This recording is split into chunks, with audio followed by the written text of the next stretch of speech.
Happy 2026, everybody. It's Brandie Posey, the founder of Burn This Records and host of Burn This Podcast. An all-around good time gal, as long as you're not a fascist, I guess. Happy New Year. Happy? Well, you know what? We're doing our best here by providing some good independent comedy not made by monsters. We're starting the year off with a banger of a release. This is from John F. O'Donnell. The album is Live at the Cobra Club.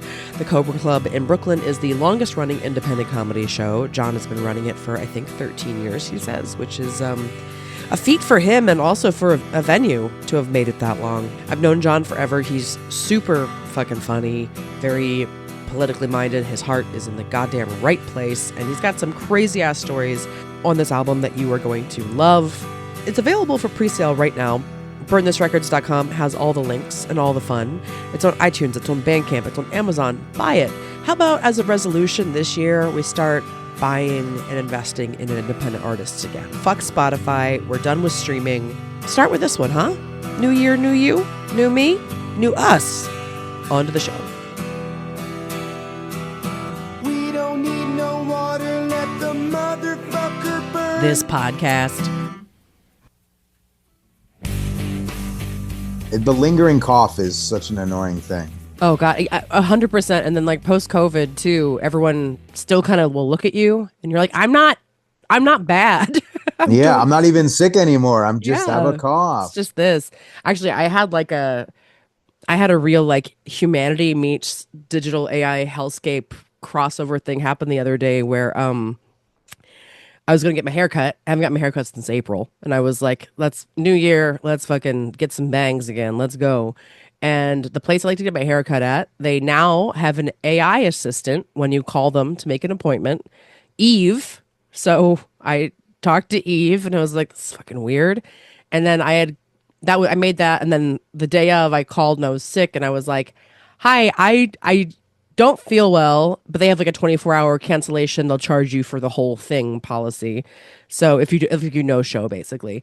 So I was like, hey, I can wear a mask if my stylist is comfortable with that, or if I can reschedule and not get charged, I would love to do that too, whatever she's comfortable with. And then Eve was like, I will ask and find out. Didn't call me back. So I just was like, okay, I guess I'll go in because I don't want to get charged a bunch of money. So I would go in and then my actual stylist is like, oh, sorry, I told the thing to say that like, please don't come in. I live with my mom. I don't want to get her sick and I appreciate you calling. And nobody ever calls and thank you for calling and even like thinking about like my safety. And I was like, yeah. So this is the world we live in now, John. Wild. This is wild. The AI dropped the ball. Yeah, the AI, not a good employee. A teen would have done a better job than this. Yeah. I don't like this at all. I wonder how many comedians are using AI to develop material. Oh, man. More than I want to think about. I'm like sure. On the DL because they'd be too embarrassed to admit it, but I bet they're doing it. Oh, 100%. 100% they are.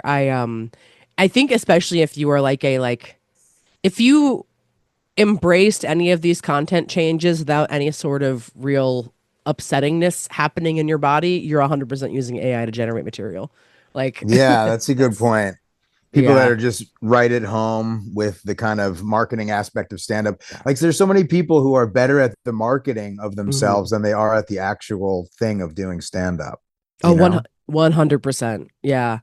And it's like, it's strange to me because I remember there was a moment like early on in COVID where I remember getting onto Instagram and then I just had like 20 lives across the top. Like everyone was just live. And I was like, oh, if this is what stand-up is now, I don't think I'm a stand-up anymore. Yeah. Well, it's like, and then, reels are popping off. And so everybody didn't want to burn material, even though burning material is totally different now. So then everybody's doing crowd work clips, which is devaluing stand-up in my opinion. And then now Instagram has changed to carousels. They want a bunch of pictures. So now stand-ups are just posting pictures of themselves with stand-up jokes written. Yeah, which is fun because you also know how many good photos of you have been taken on stage also. I don't know Yeah, if you yeah, feel yeah, this yeah. way, but every photo of me on stage is regrettable. Yeah, yeah, yeah, yeah. I'm always like pulling some weird face. Yeah, exactly. It's not a good looking art form in still life. So It just sucks we're like adapting our creativity to yeah. work for these weird social media kind of centralized corporate platforms. Yeah, and it's bullshit too because it's like I've seen comics, at least I'm sure everywhere it's happening, where like you can see them doing a set, but they're thinking about the reel that they're making versus like Yeah. the interaction with the audience they're having currently. And you're like, no, this is stand up. The thing that you were doing interacting with the audience, like this is the thing.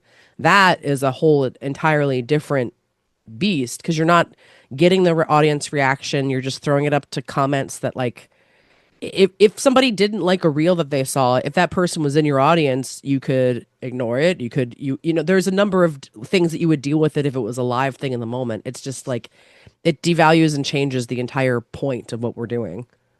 Yeah. And there was a long time where stand-ups, would resort to crowd work as somewhat of a last resort Yeah. because the act wasn't going over. And so then you'd be like, oh shit, I have to dip into the crowd and Yeah. ask somebody what they do for a living, so I can make fun of that. You know what I mean? Exactly. It was like your parachute to pull, or if you were an incredibly good crowd work comedian, you're not going to display that in like a minute and a half long clip. It's like, you know, you'll see like Jimmy Pardo do a set and he's doing callbacks throughout people. Like he's drawing parallels over a 45-minute set that's where the jokes start really coming in is when you're like doing callbacks and bringing the whole room together and weaving it together. And like that's you can't display that in a crowd work clip. So it's maddening. Yeah, you're absolutely right. Yeah, and when there's a stand-up that's really good at crowd work in a unique, creative way, that's super funny. Hmm. But I feel like now because there's been so much just, hacky mid crowd work done, Hmm. that just the idea of doing crowd work has become kind of cringe because it's been so Yeah. overdone, No, but definitely. yeah. But they don't. The important thing is that we don't fuck with that here at Burn This Records. We fuck with people that know how to write jokes and are good people. These are the two qualifications to be on the fucking label. Is how I feel. Where I'm just like, if you're like a decent person that has stood for something in your life, and also you know how to write a bit, that's how you get on the label. That's kind of it. Yeah, I love that. Yeah, I'm all about, working on material, trying to Hmm. say something interesting, trying to contribute something original and try to be really funny, Yeah. If that makes me a marginalized weirdo, Brandie, I guess that's what it is, Welcome but to the club, I guess. well, I feel grateful to be in this club. Yeah, yeah, I think so. We're all here. We're doing it. Um, People are hearing this. If they're hearing it the day it came out, your album Live at the Cobra Club is available for pre-sale currently, and then on Friday it will be available everywhere to buy and stream and do all the things. Make your own interpretive dance to one of John's jokes. That would be a fun that maybe that's the next generation of Instagram Reels. If people just start taking the bits and then they do something to it. Like I'd love it if somebody that was a fan created the content for me, frankly. Oh, I'd love that. Yeah, if somebody lip syncing one of my bits while doing hot yoga. Oh yeah, that would be hey, let's let's speak that into the world. My phone is near me, so the algorithm might try to put that in somebody's head. So anything's possible. Yeah. Which begs the question, do you guys know my mom? Do you guys know Pam? Do you guys know Pammy? Do you guys know Pamela? Do you guys know my mom? She's pretty cool. I love her a lot. But that being said, her primary email address is an optonline.net email address. Ugh. She uses the email given out by the cable provider as her main email address. Gross. I can barely love her anymore. But she created a Gmail email address, and I think she needs to stick to the original because for real, the Gmail email address she created is lest we forget 9/11 at gmail.com. And I was like, Mom, why did you create the email address lest we forget 911@gmail.com? She was like, well, I was watching TV and there was a commercial for September 11th commemorative coins and I figured no one would have that email address. Yeah, no shit, no one has that email address, Mom. Could you imagine someone did? And she had to be like, let's try lest you forget 911_1 @gmail.com. Nailed it. You can't send like a casual email with the email address lest we forget 911 @gmail.com. You can't be like, hey, Pammy here, aka lest we forget 911 @gmail.com. Just want to remind everybody about the bake sale. I'll be doing my famous snickerdoodle cookies. Carol, you're going to be doing red velvet cupcakes. And Joan, you're going to be doing brownies. Don't forget, a lot of kids have nut allergies, so you got to keep the brownies with the nuts away from the brownies without the nuts. Never forget about the nut allergies. Never forget, never forget, never forget, never forget about the nut allergies.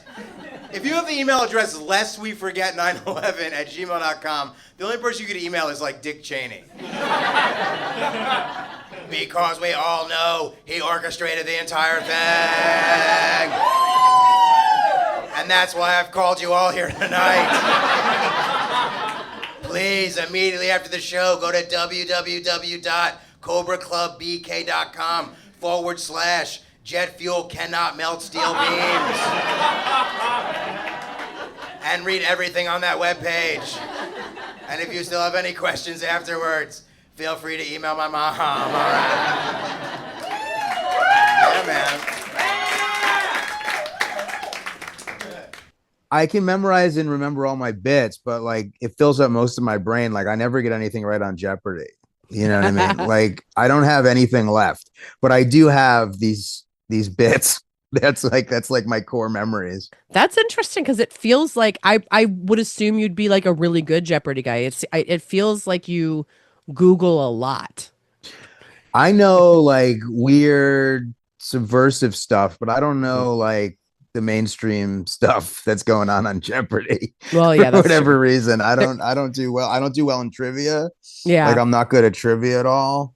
But you know, I know about a number of coups that the CIA have done in Latin America. You know, so here's a show pitch that maybe we should figure out this year: Conspiracy Jeopardy.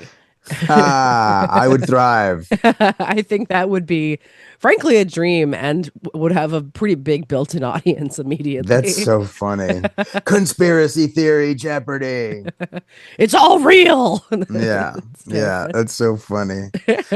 But yeah, I'm so stoked for this. I'm so stoked for this album. It's like it's 12 tracks. Mm-hmm. Then they're all longer jokes, you know. Mm-hmm. So I don't know. I just I'm excited because when I release something, it frees up my creative bandwidth to work on the next project, you know? Yeah, definitely. And I think a lot of this album, it's very personal stuff. It's a lot of stuff about mental health. It's a lot of stuff about my struggles with bipolar 1 disorder. And then there's a bunch of, you know, political stuff too. So I really think those are mm-hmm. the kind of two lanes that I'm in a good amount. And there's also some silly stuff in there too. But I think it's interesting to sometimes tie together talking about a political subject that I think is worthwhile to spread the word about, but then also connect it to like my mental health issues. Yeah, it's totally. kind of a fun way to get that information out and not come across as self-righteous, you know? No, definitely. Absolutely. I mean, I think like you have this great track about ended up becoming phone besties with Tulsi Gabbard's mom for a period of time. Wild, right? Carol Gabbard. Yeah. Carol Gabbard is also, that name is a real, it fits in your mouth in a weird way, right? Carol Gabbard. Carol Gabbard. Yeah. You know, sweet lady. I'm sure. Does she also have like a beautiful white skunk streak in her hair? She doesn't have that like Storm from X-Men streak in her hair like Tulsi Gabbard does. Yeah. When Tulsi's taken a turn for the worse, have you ever thought about reaching out to Carol and being like, "Hey, girl, what can we?" Well, how can I mean, Tulsi is completely jump shark, taking a turn for the worse for sure. I still have Carol's number. Should I have hit her not up. called it in years. So yeah, this bipolar thing, one of the symptoms of when you're manic is that you'll spend money recklessly. So I've done that. One time I impulsively donated $1,000 to former Hawaii Congresswoman Tulsi Gabbard's presidential campaign. Yeah, I know, I get it. She's a controversial figure. But I donated $1,000 to her campaign because at the time, she was the most anti-regime change war candidate, and because we were supposed to be together.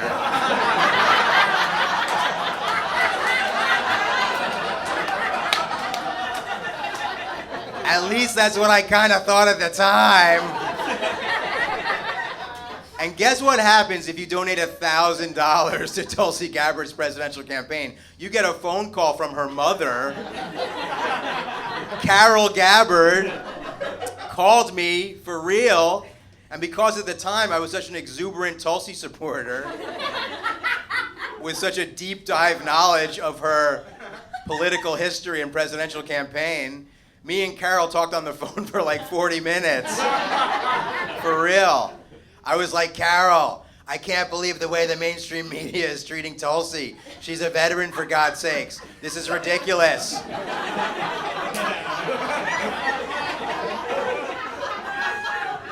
She went down to Syria on a fact-finding mission and saw that the CIA, our government, was arming all sorts of terrorist groups like ISIS, Al-Qaeda, and Al-Nusra. She then came back and introduced into Congress the Stop Arming Terrorists Act that didn't even get out of committee. Are you kidding me? And now CNN is trying to paint her as being an Assad apologist and a Putin puppet? Not cool. And then Carol was like, I know, it's crazy.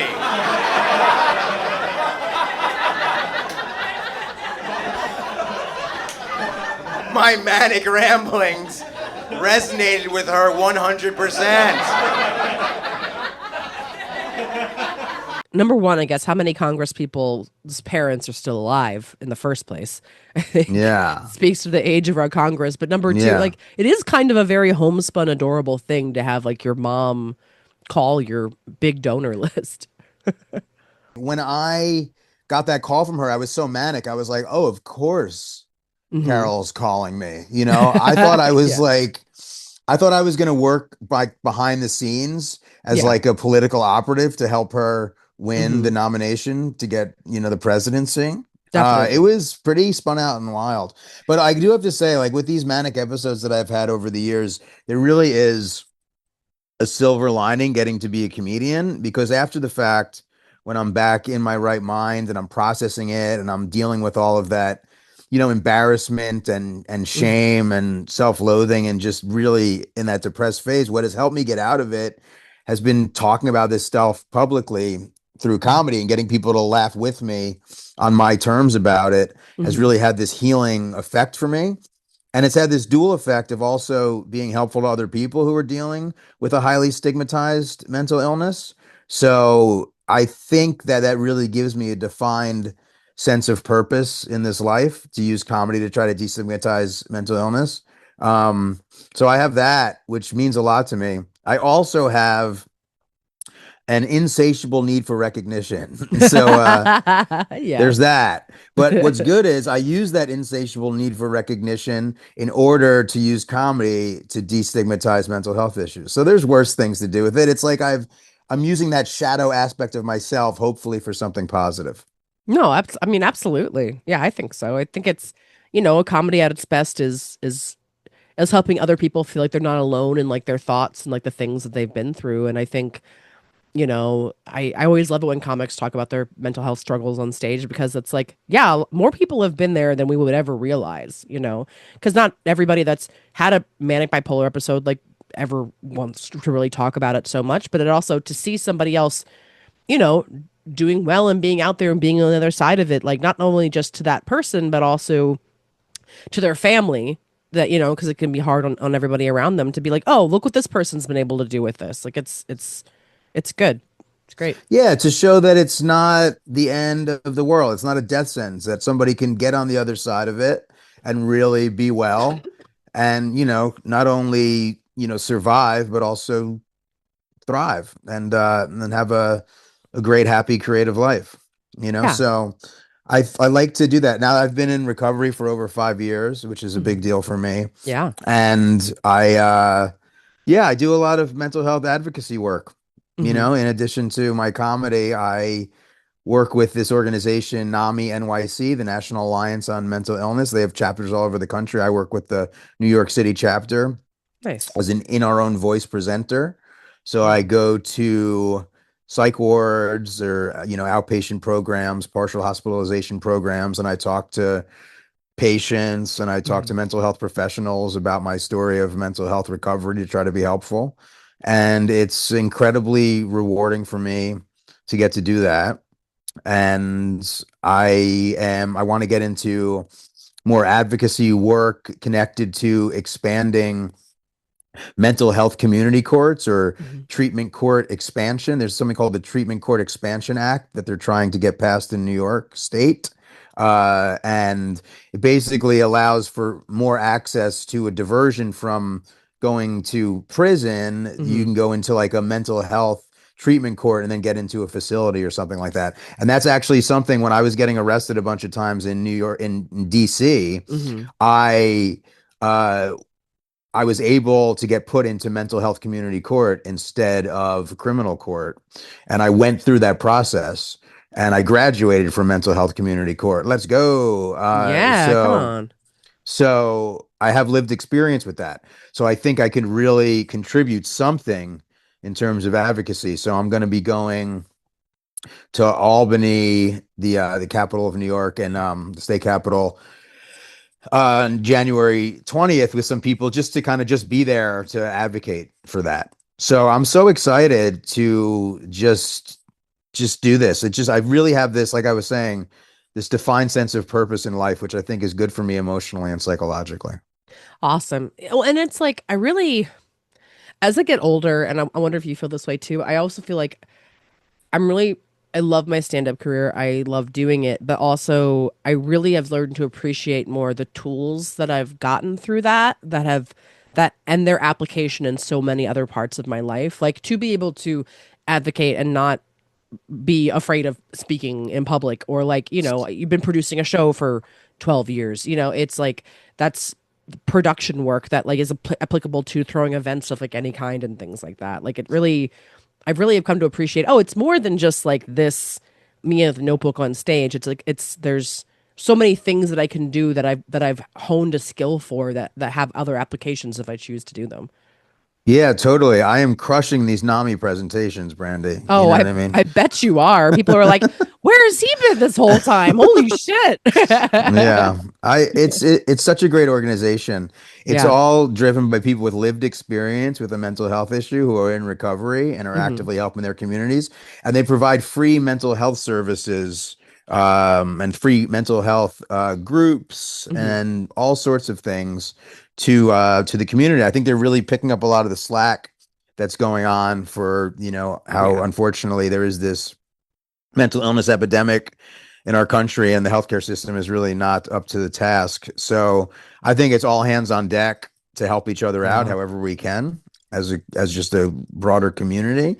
And I think NAMI NYC and NAMI in general is doing a lot of great stuff. So yeah.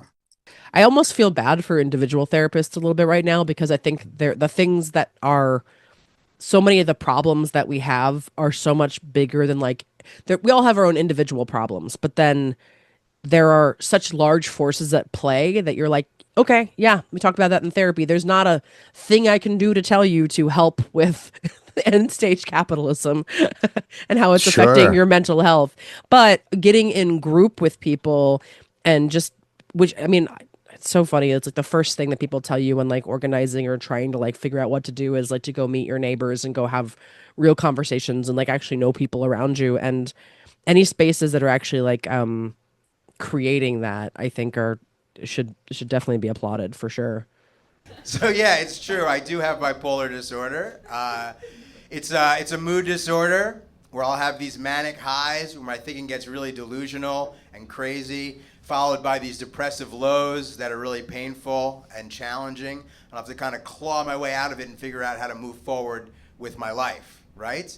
And when I'm manic, the things that I believe, they're very weird, they're very specific, and they're very recurrent. And the fact that they're recurrent is really infuriating to me, because when I'm not crazy, I can remember them, and I'm like, fuck you, brain, for tricking me again and again into believing this shit. Like, one of the things I believe is that I'm the Messiah. What? Awkward. Uncomfortable. But more specifically, I keep believing that I'm the reincarnation of the Rastafarian Messiah. J-A-H. That Bob Marley would sing about all the time? It's embarrassing. Plus, can we talk about how disappointed the Rasta community would be if it turned out I was their Messiah? Ugh. Hello, Rastas, it is I, the reincarnation of Haile Selassie. Stop booing. I know I'm not what you were expecting. Just bear with me. Yes, I realize your religion was created by working class black people as a social stand against the white oppressor. Well, then who better to lead you to Mount Zion than an off-putting little white guy from New Jersey?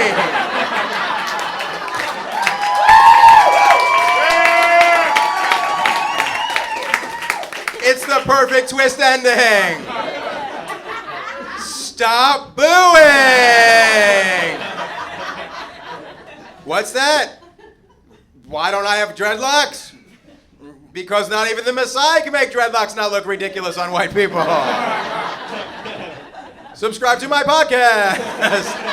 I really do have a podcast. Nobody wants that guy to be their Messiah, man. Your last track on the album is a sex offender TED Talk. What a crazy name for a track, yeah. Speaking of helping community. Yeah. Do you have any idea where this guy found you? I'll drop the track in so people will hear it. So yeah, this guy came to see me perform in Virginia. He just happened to be in the crowd, and afterwards he told me that he was trying to reform draconian sex laws, people that, you know, had like consensual situations, and then someone ended up going to jail for many years or whatever. We exchanged information. That was it. And then he emailed me asking me, because he was going to be giving a TED Talk at the Tribeca Performing Arts Center. And he asked me if I could write some jokes to punch up his sex offender TED Talk, which was just such an insane thing. And then I actually gave it a try, and I was like, these jokes are highly inappropriate. So basically, I basically just wrote a bit about it, you know? And it's like, sometimes I feel bad about that bit, because it's like, oh, yeah, this guy certainly, you know, fucked up. But I am like cannibalizing the worst aspects of this guy's life. But it is a 4.5 minute bit, Brandie. You know what I mean? Like, it's hard to get. I'm not gonna drop that. You know what I mean? I'm not gonna drop that. And it's just, yeah, it's not mean spirited. It's just I hopefully really funny. You know? No, I think so. And it's from your perspective. I mean, it is a crazy email to get. I think there's a lot of moments where people think that comedy should be, and you're like, this doesn't need to be funny. Yeah. No, we didn't need this here. It's like whenever people like ask a comedian to do a set at their wedding or something, and you're like, do you need a stand-up set to happen right now? I don't know.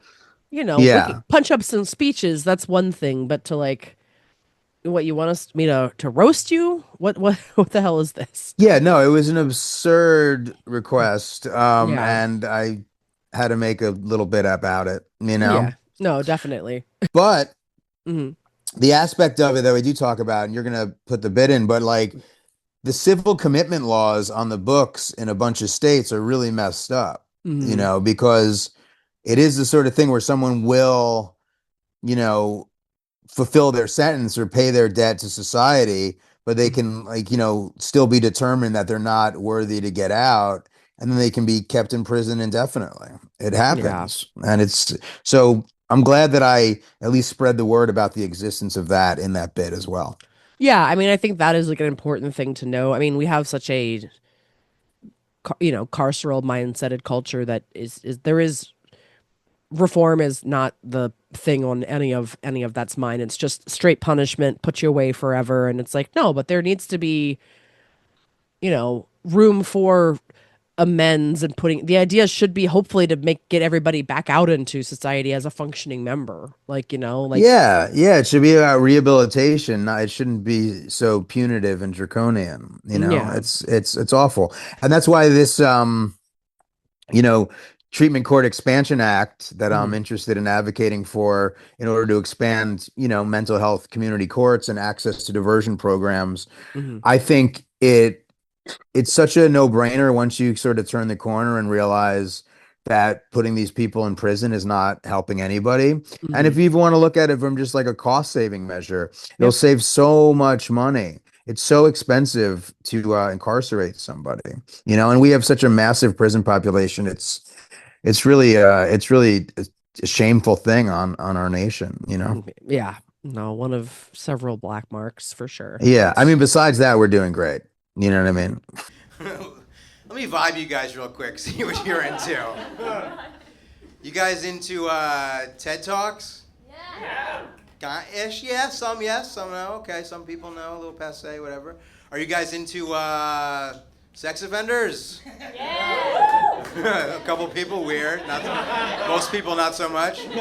How about this? Are you guys into a sex offender who got asked to give a TED Talk, but was worried that the subject matter was going to be too heavy, so he emailed you because you're a comedian and asked you to write some jokes to punch up his sex offender TED Talk? Are you guys into that? Because that's an email I got for real, and here it is. This is real. This is real. This is real. Subject line, TED Talk in your help. And then in parentheses, pretty please. Aww. Aww. Dear John, haven't seen you in too long. Don't ask.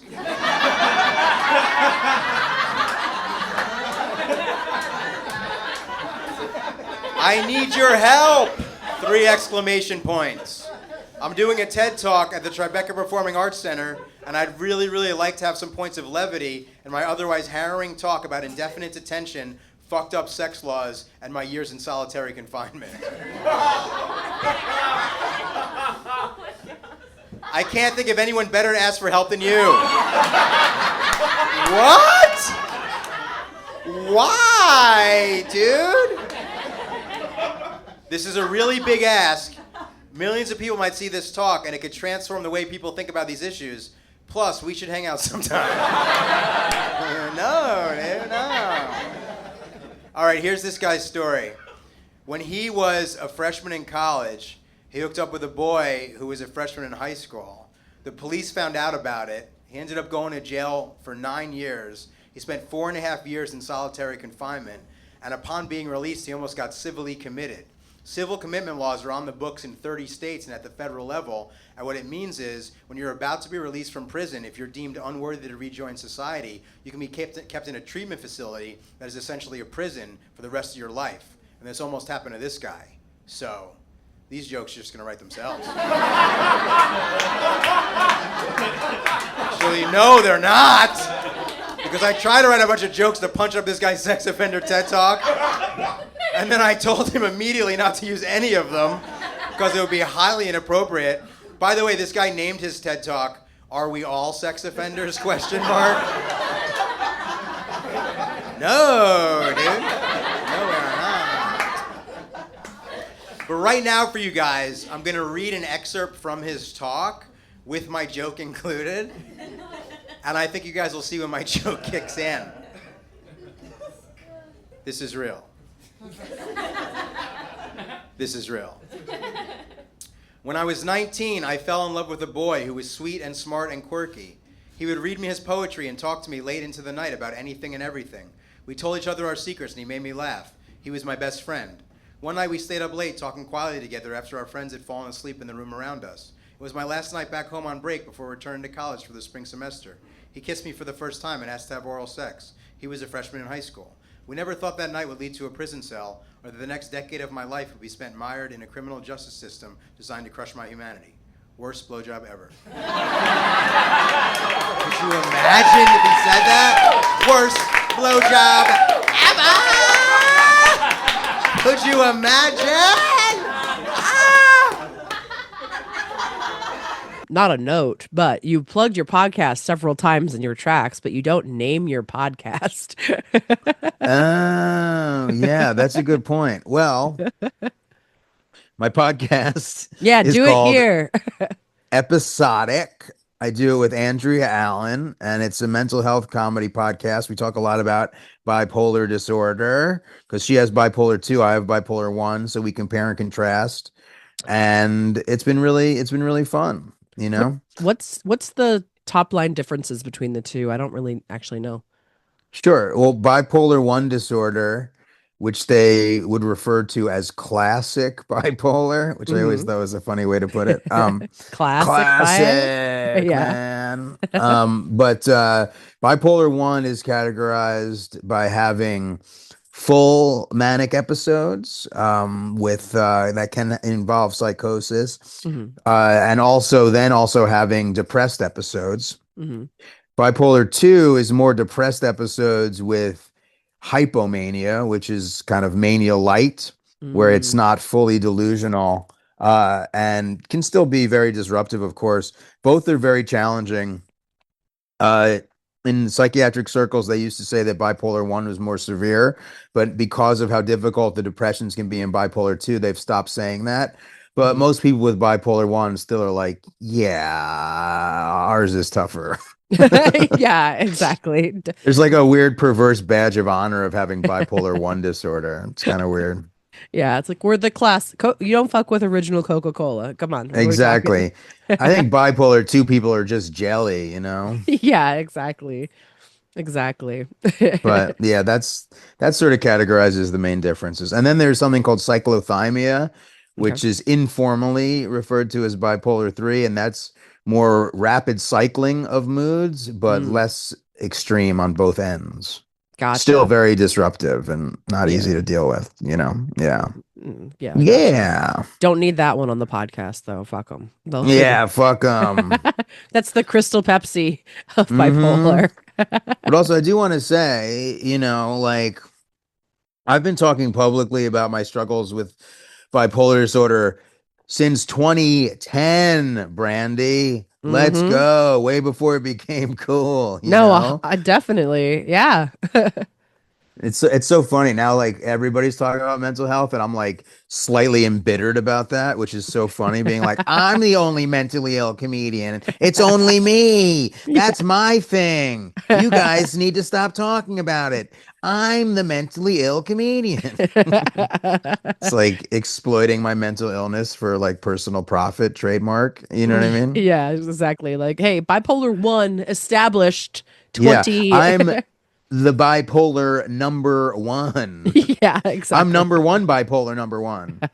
We need to get you at least as like a notable. Is there like a notable bipolar section on like Wikipedia page for bipolar 1? People with it? There's a lot of famous people that have it. So you should be on that. At the very least, if a listener can make that happen, that would be rad. Let's do that. That would be nice. Yeah, like let's see. Kurt Cobain had bipolar disorder. Sinead O'Connor had bipolar disorder. Nina Simone, Jimi Hendrix. This is good company. You know, yeah. Well, if everything ended well for all of them. Yeah, yeah. Well, you know what? Hopefully, not the end, but like, hey, for now this week, Live at the Cobra Club is available for purchase. How about you go buy a copy right now and then go tell Wikipedia that John is the most famous comedian with an album coming out this year at the very least with bipolar. So buy that album, help out with that. Where can people find you online? People can go to jfodlovesyou.com, jfodlovesyou.com for the link tree. That's my link tree. Perfect. With everything. Social media at jfodlovesyou, jfod loves you. Excellent. And yeah, and join my newsletter through the link tree. I have a fun newsletter. Get that newsletter. That's it. One other thing. Yeah. For people in New York, I'm getting CDs made. Let's Whoop, whoop. go. Come on. Which I'm so excited about. I'm all about kind of delving back into some physical media. So that's bringing me a lot of joy. So yeah, feel free to drop me a line if you want to get a CD if you're in New York. Amazing. All right, everybody. We'll go grab the album and we love you and we'll talk to you next time. Bye-bye. Bye.